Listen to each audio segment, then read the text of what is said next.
Good morning students. आज हम question करेंगे explain the concept of labour migration, discuss its causes and suggestion to eradicate migrations.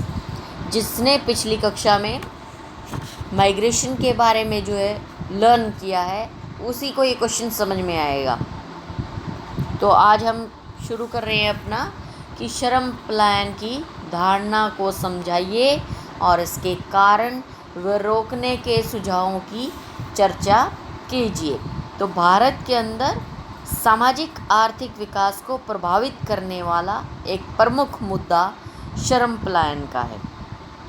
ग्रामीण और पिछड़े क्षेत्रों से रोजगार की तलाश में लोग बहुत जल्दी से यानी कि तेज़ी से आज़ादी के बाद की अवधि में यानी कि समय में श्रम बाज़ार की सबसे महत्वपूर्ण विशेषता रही है। क्या विशेषता रही कि वो जल्दी से या तेज़ी से एक स्थान से दूसरे स्थान की तरफ बाहर जा रहे हैं। किसके लिए? काम की तलाश के लिए।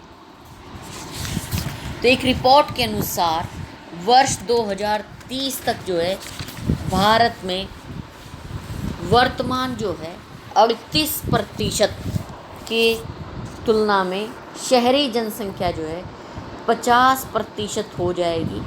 जो भारत में शहरीकरण की यह गति संसार के किसी भी दूसरे के मुकाबले सबसे ज़्यादा होगी।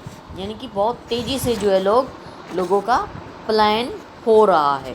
तो इसके अब हम पहला पॉइंट इसके अंदर बताया श्रम पलायन का स्वरूप, उसका रूप क्या क्या है उसके बारे में हम बात करेंगे कि मज़दूरों का शहरों की तरफ पलायन एक मुश्किल मुद्दा है।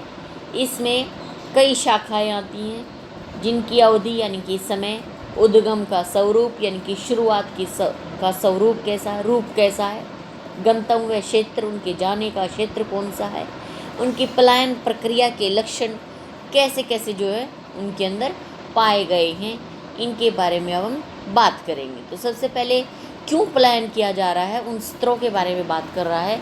सबसे पहले इसने दिया पेट भरने के लिए पलायन। इसका क्या मतलब है कि गांव में मज़दूरों के द्वारा झेली जाने वाली यानी कि जिस स्थिति को वो का सामना करते हैं, विकट आर्थिक स्थिति भी हो सकती है यानी कि मुश्किल घड़ी उनकी कि उनके पास पैसे का ना होना, सामाजिक समस्याओं के फलस्वरूप होने वाली उन चीज़ों से उनका पलायन हो रहा है। ऐसे लोगों के लिए शहरी क्षेत्रों में पलायन उनके जिंदा रहने के लिए ज़रूरी हो जाता है। लंबी अवधि मतलब समय की बात कर रहा है यहाँ से आर्थिक और सामाजिक कठिनाइयों या पारिस्थितिक आपदाएं यानी कि कोई भी आपदा आती है यानी कि भूकंप आना, बाढ़ आना, इस तरीके की आपदाएं अगर आती हैं तो इसी तरह के पलायन के फलस्वरूप समझे जा सकते हैं। दूसरा इसने बताया नियोक्ताओं की वजह से पलायन होता है। इनकी दूर दराज से आने वाले प्रवासी श्रमिकों में फ़ायदा दिखता है नियोक्ताओं की वजह से। तो कभी कभी तो नियोक्ता ऐसे श्रमिकों को अग्रिम भी दे देते हैं जो बाद में उनकी मजदूरी से कटता रहता है। इनकी उनको खर्चे के लिए पैसा भी दे देते हैं, पहले ही दे देते हैं, लेकिन बाद में उनकी मजदूरी से वो लोग काटते रहते हैं। तीसरा इसमें है स्वयं पलायन करना। इस तरह के पलायन में गांव छोड़कर जाने वाला व्यक्ति खुद ही शहर जाने का निर्णय ले लेता है।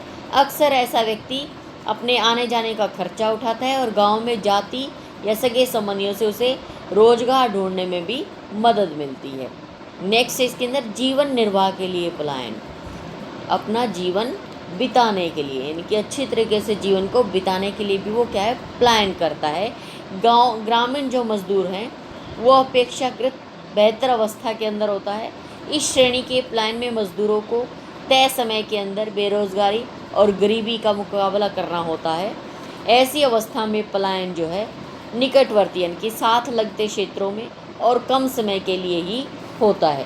जैसे अपने यहाँ बिहार से लोग आते हैं कुछ समय के लिए मजदूरी की है, कटाई वगैरह की, उसके बाद या धान की बुआई करते हैं, उसके बाद वो लोग चले जाते हैं।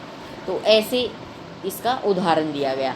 नेक्स्ट है हमारा श्रम प्लान की श्रेणियाँ। श्रम प्लान को 4 भागों में इसने बांटा है। गांव से गांव की तरफ, गांव से शहर की तरफ, और शहर से शहर की तरफ, और शहर से गांव की तरफ। तो इसके अंदर सही बात, महत्वपूर्ण बात क्या है कि 1980 के दशक के बाद से शहरों के बीच लोगों का आना जाना बहुत ही ज़्यादा बढ़ गया है।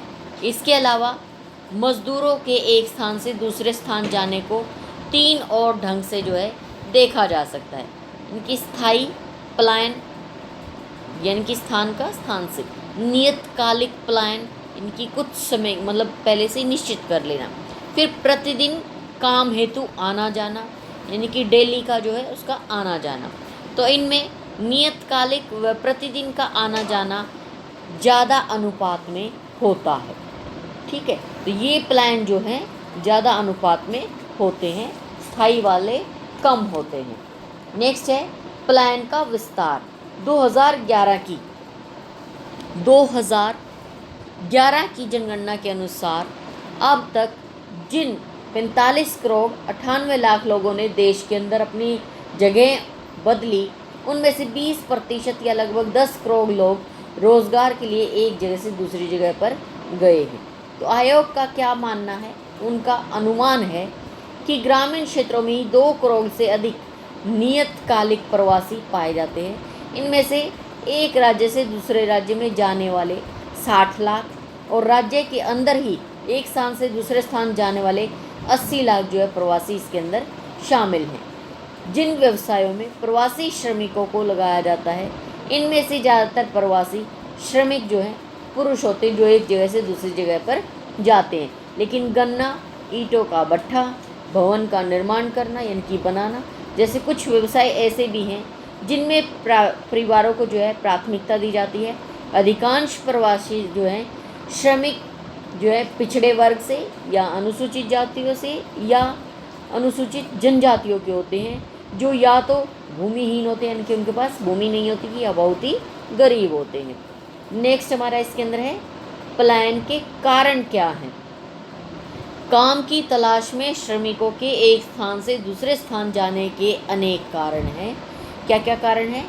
कि भूमि सुधार की विफलता का पाया जाना है, यानी कि भूमि का सुधार न होना, यानी कि जिस सुधार होगा तो वो उससे फसल प्राप्त कर सकते हैं, कुछ आय का साधन उनके पास हो सकता है, और सुधार ही नहीं हो रहा है तो वो कुछ भी प्राप्त नहीं कर सकते हैं। जनजातीय लोगों का घटता हुआ संसाधन आधार का होना, यानी कि जो उनके संसाधन है वो उनका आधार क्या हो गया, घट गया है, इसीलिए भी वो लोग जो है प्लान कर रहे हैं।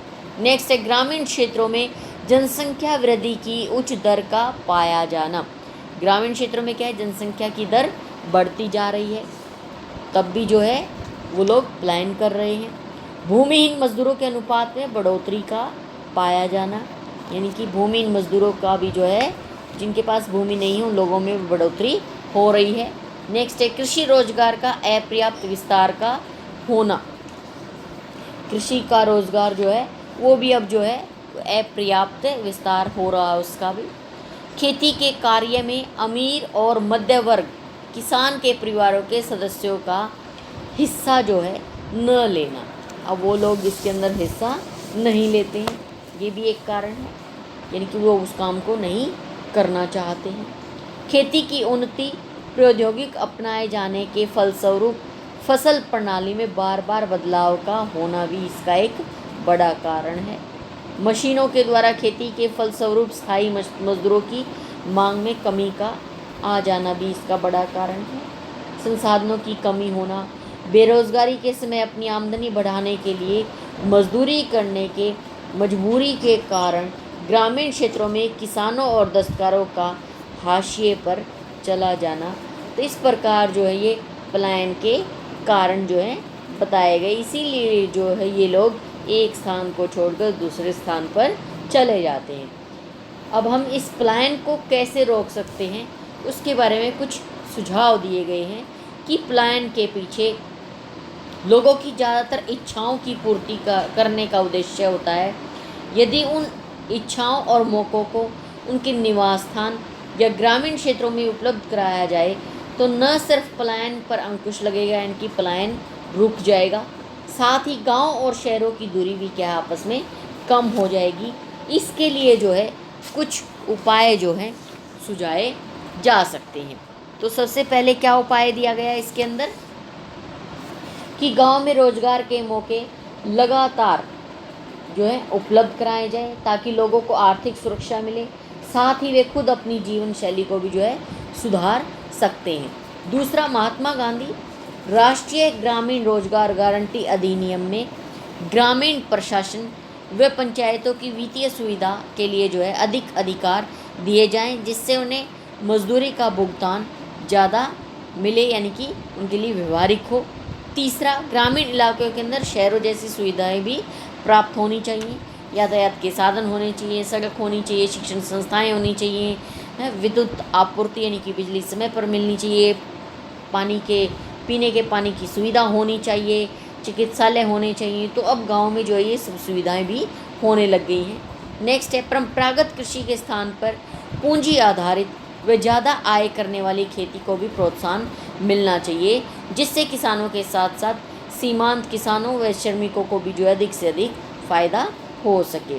नेक्स्ट है, सिंचाई सुविधा और जल का प्रबंध आदि के द्वारा से कृषि भूमि क्षेत्र का विस्तार किया जाना चाहिए, जिससे न केवल उत्पादन में बढ़ोतरी हो, साथ ही साथ आय में भी वृद्धि हो और किसानों के अंदर भी जो है आत्मविश्वास बढ़ सके। नेक्स्ट है, रोजगार के वैकल्पिक साधन जैसे कि बुनाई करना, कुटीर उद्योग, साथ ही जो है खाद्य प्रसंस्करण केंद्र की स्थापना या हथकरघा, इस तरीके के जो है रोजगारों की स्थापना, मतलब इन साधनों की स्थापना करनी चाहिए। नेक्स्ट है, स्वयं सहायता समूह, इनकी खुद की हेल्प करना, सामूहिक रोजगार प्रशिक्षण देना, श्रमिकों को जल्दी से मजदूरी या उनके बालकों को बढ़िया स्वास्थ्य शिक्षा देना, मनोरंजन की सुविधाएं जो उनको उपलब्ध कराई जानी चाहिए। नेक्स्ट है, परंपरागत खेती की जगह जो है अनुबंध खेती, फलों का उत्पादन करना, सब्जी का उत्पादन करना और सघन कृषि का विकास और विस्तार करना। नेक्स्ट है, श्रमिकों तथा अन्य बेरोजगार युवकों के लिए स्वरोजगार के लिए वित्तीय सहायता देना, यानी कि उनकी आर्थिक रूप से हेल्प करना, प्रशिक्षण की सुविधा देना, उनको जो है समय समय पर इन चीज़ों का प्रशिक्षण भी देना चाहिए। ऐसे केंद्र जो है गाँव के अंदर खोले जाने चाहिए। नेक्स्ट है, सभी राज्यों में ग्रामीण इलाकों के अंदर सार्वजनिक वितरण प्रणाली को और ज़्यादा जो है सुगठित करना चाहिए, पारदर्शी बनाया जाना चाहिए, ताकि लोगों को उचित कीमत में जो है खाद्य सुरक्षा व अनाज मिल सके। तो इस प्रकार जो है ये कुछ सुझाव दिए गए हैं जिससे हम पलायन को रोक सकते हैं। अब हम बात करेंगे सरकारी पहल, यानी कि सरकार की तरफ से जो है क्या एफर्ट्स होने चाहिए। तो उसमें इसने बताया, भारत निर्माण के तहत ग्रामीण अवसंरचना कार्यक्रम के लिए जो 4,80,000 करोड़ रुपए का जो है प्रावधान किया गया है। दूसरा इसमें है, बिजली के लिए 2009-10 के अंदर 22,330 रुपये की तुलना में वर्ष 10 और 11 के अंदर जो है 5,130 करोड़ रुपए का जो है प्रावधान किया गया है। नेक्स्ट, स्कूली बजट के लिए 26,800 रुपये करोड़ की तुलना में जो है 10 और 11 के अंदर 31,036 करोड़ रुपए जो है रखा गया है। नेक्स्ट इसने बताया कि परिवार कल्याण मंत्रालय के लिए आयोजना आवंटन को 19,534 करोड़ रुपए से बढ़ाकर जो है 10 और 11 के अंदर 22,300 करोड़ रुपए जो है कर दिया गया है। ग्रामीण विकास के लिए 10-11 के अंदर 66,000 जो है 100 करोड़ रुपए का प्रावधान रखा गया। शहरी विकास में गत वर्ष की अपेक्षा 75% की बढ़ोतरी करते हुए वर्ष 10 और 11 के अंदर 5400 करोड़ रुपए जो है किया गया। लघु मध्यम उद्योग के लिए 2400 करोड़ रुपए का प्रावधान रखा गया। असंगठित क्षेत्र के मजदूरों को सामाजिक सुरक्षा देने के लिए 100 करोड़ रुपए का जो है बजट के अंदर प्रावधान रखा गया। महात्मा गांधी ग्रामीण रोजगार योजना का आवंटन बढ़ाकर 40,100 करोड़ रुपए जो है रखा गया। स्वास्थ्य बीमा के अंदर जो है 22,300 करोड़ का प्रावधान रखा गया। मनरेगा मजदूरों को भी मिलेगा ये राष्ट्रीय स्वास्थ्य बीमा योजना का लाभ। महिला साक्षरता दर को बढ़ाने के लिए साक्षर भारत नामक कार्यक्रम चलाया गया। महिला एवं बाल विकास के बजट में 50% की बढ़ोतरी भी रखी गई। फसल कामों के लिए कुल जो है 13,806.82 करोड़ रुपए का प्रावधान रखा गया। इसमें 6,722 करोड़ रुपए राष्ट्रीय कृषि विकास योजना के लिए रखे गए। लघु सिंचाई के लिए 1,000 करोड़ रुपए रखे गए। कृषि ऋण जो है 3,25,000 करोड़ जो है रुपए को बढ़ाकर 10-11 के अंदर 3,75,000 करोड़ रुपए जो है रखा गया। संचार एवं सड़क की तरह ही 2011 तक संभावित हर गांव में बैंक एवं बीमा की पहुंच बन जाए, इसीलिए बजट के अंदर 2000 की जनसंख्या वाले करीब 60,000 गाँव और कस्बों में बैंकिंग और बीमा के लिए 100 करोड़ रुपए के अलावा जो है बजट का प्रावधान भी रखा गया है।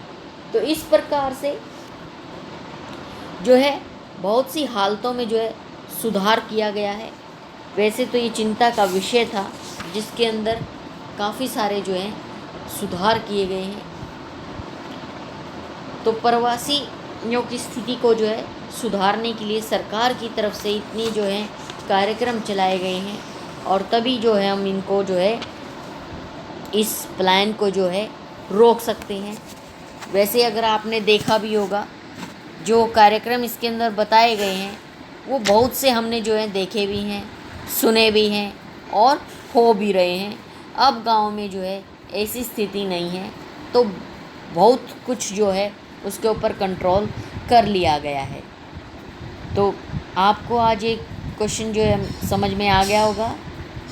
नेक्स्ट क्वेश्चन में हम नेक्स्ट टॉपिक के साथ आएंगे। उससे पहले आप इसको जो है रिवाइज करेंगे, लर्न करेंगे और घर पर ही स्वस्थ बने रहेंगे। तब तक के लिए धन्यवाद।